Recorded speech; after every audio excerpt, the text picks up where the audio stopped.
Baik, selamat siang.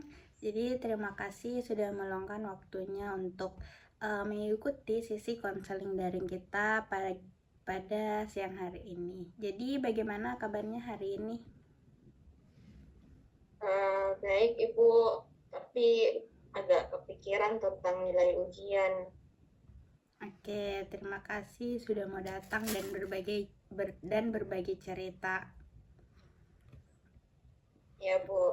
Jadi apa yang membuat nilai ujian itu cukup mengganggu pikiranmu?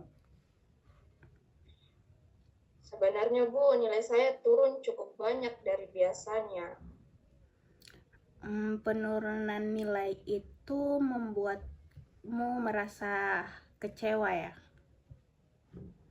Ya, Bu. Saya jadi merasa tidak semangat belajar lagi. Oke, jadi sejak nilai itu keluar, motivasi belajarmu jadi berkurang. Ya, benar. Nah, perasaan seperti itu wajar dialami ketika hasil tidak sesuai dengan harapan. Ya, Bu. Terima kasih sudah jujur mau menceritakan hal ini. Sama-sama, Bu. Nah, saya senang kamu mau datang untuk menceritakan masalah ini. Eh, saya ingin mencari solusi, Bu. Nah, itu satu keputusan yang baik. Terima kasih, Bu. Jadi, apa yang paling kamu khawatirkan dari kondisi ini? Saya takut nilai saya terus menurun, Bu. Oke, jadi jika pertemuan kita hari ini bisa membantu, nah perubahan apa yang kamu harapkan bisa terjadi? Saya ingin semangat belajar saya kembali seperti dulu. Oke, jadi tujuanmu adalah mendapatkan kembali motivasi belajarmu. Ya, Bu.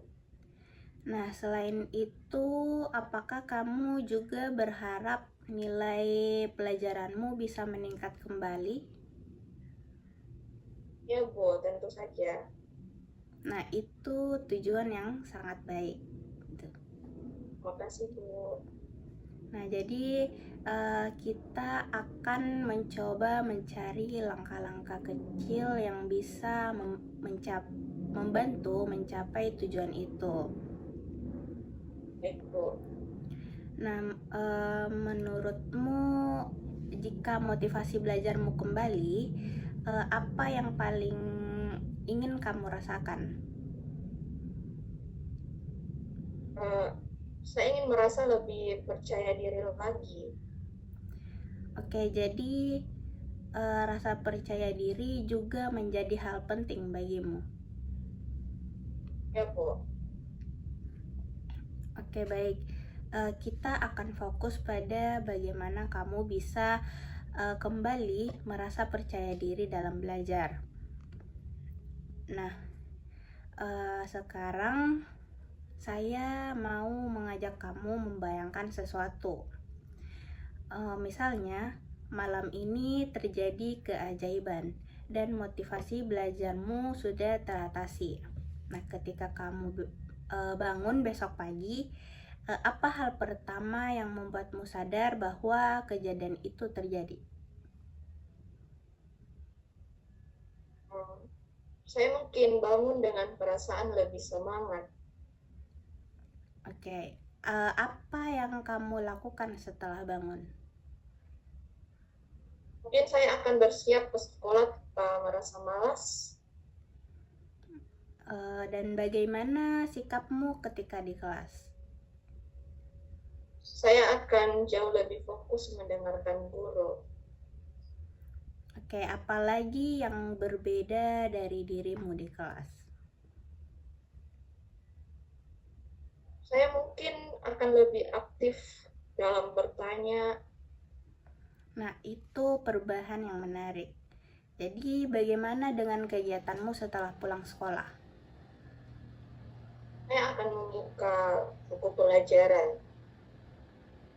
Oke, dari itu apakah kamu akan membuat jadwal belajar? Ya, mungkin saya akan mulai membuat jadwal lagi. Oke, kedengarannya kamu sudah punya gambaran yang jelas tentang dirimu ketika motivasi belajarmu kembali. Bu. Oke, walaupun sekarang motivasi belajarmu menurun, apakah ada saat tertentu ketika kamu masih sempat belajar?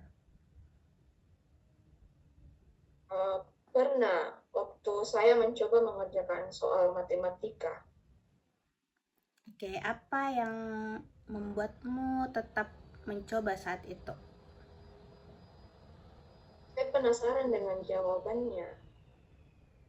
Jadi rasa penasaran itu membantumu tetap belajar. Ya, Bu. Oke, apakah kamu juga masih mengerjakan tugas sekolah? Ya, kalau ada PR, saya tetap mengerjakannya. Nah, itu menunjukkan kamu masih memiliki tanggung jawab terhadap belajar. Bu. Nah, apa yang biasanya membuatmu lebih mudah memahami pelajaran? Biasanya kalau saya latihan soal, Nah, latihan soal memang cara belajar yang efektif. ya, Bu. Eh, apakah kamu pernah belajar bersama teman sebelumnya? Pernah beberapa kali. Nah, bagaimana pengalamanmu saat belajar bersama teman? Biasanya lebih semangat. Oke. Nah, jika motivasi belajarmu diukur dengan skala 0 sampai 10, di mana 0 berarti tidak ada motivasi sama sekali dan 10 sangat semangat belajar. Nah, sekarang kamu berada di angka berapa? Mungkin di angka 3. Mengapa kamu memilih angka 3 dan bukan angka yang lebih rendah seperti 1 atau 2? Karena sebenarnya saya masih ingin memperbaiki nilai saya, Bu. Oke, itu menunjukkan masih ada semangat dalam dirimu. Nah, menurutmu apa yang bisa membuat angka itu naik menjadi 4? Mungkin kalau saya mulai belajar lagi sedikit demi sedikit. Nah, itu ide yang sangat bagus. Nah, saya menghargai kejujuranmu dalam menceritakan kondisi ini. Terima kasih, Bu. Nah, di sini juga kamu menunjukkan tanggung jawab dengan datang ke sesi konseling ini. Ya, Bu. Nah, dan tidak semua orang berani mencari solusi seperti yang kamu lakukan. Saya memang ingin berubah. Nah, itu suatu sikap yang sangat positif. Nah, bagaimana jika kita mencoba langkah kecil untuk meningkatkan motivasi belajarmu? Bu. Oke, kita mulai minggu ini. Coba belajar minimal 20 menit setiap hari. Bisa. Baik. Nah, terus pilih salah satu mata pelajaran yang menurutmu paling mudah untuk memulai. Kalau begitu saya akan mulai dari matematika. Oke, pilihan yang bagus. Nah, selain itu, coba catat bagaimana perasaanmu sebelum dan setelah belajar. Baik, Bu. Nah, jika memungkinkan, cobalah belajar bersama teman sekali seminggu. Baik, Bu. Oke, menurutmu apakah rencana ini bisa kamu lakukan? Saya rasa bisa. Nah, saya senang mendengar itu. Terima kasih, Bu. Jadi, apa langkah pertama yang kamu lakukan nanti setelah pulang sekolah? Saya akan membuka buku pelajaran dan mulai belajar sedikit. Oke, saya melihat kamu sudah memiliki beberapa langkah untuk memperbaiki motivasi belajar. Ya, Bu, saya jadi lebih percaya diri sekarang. Baik, itu perkembangan yang baik. Terima kasih. Oke, jadi jangan lupa menjalankan rencana belajar yang sudah kita buat. Ya, Bu. Jadi kita akan melihat perkembangannya pada pertemuan berikutnya. Baik. Dan saya percaya kamu bisa melakukannya. Jadi tetap semangat belajar. Baik, Bu. Terima kasih atas dukungannya. Nah, jika nanti kamu berhasil meningkatkan motivasimu, sedikit saja itu sudah merupakan kemajuan. Yang penting adalah langkah kecil yang konsisten. Bu. Baik, saya senang melihat usahamu hari ini. Semoga rencana yang kita buat bisa membantumu. Mencobanya. Baik, itu sikap yang cukup baik. Terima kasih.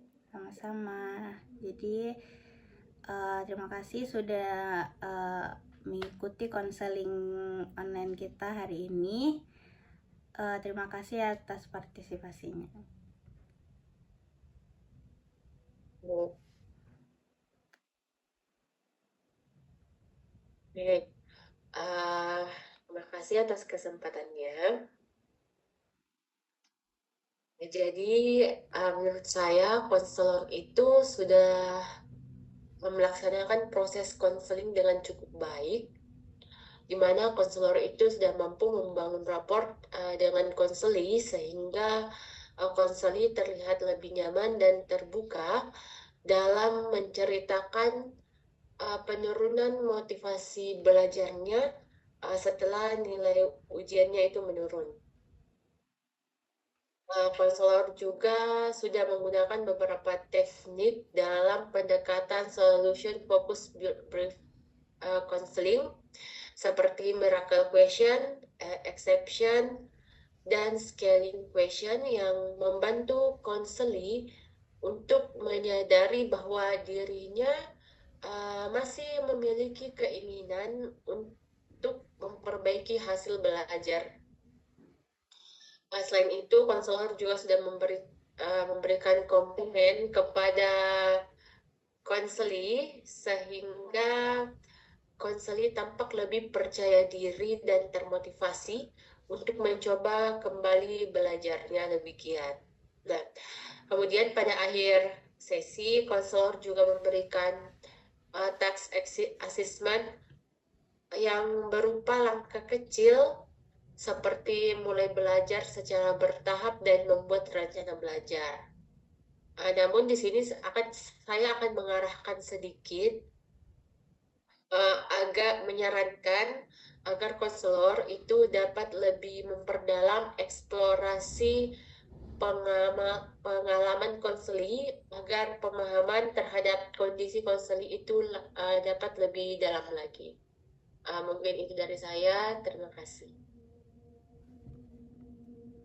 Terima kasih kembali. Sama-sama. Terima kasih.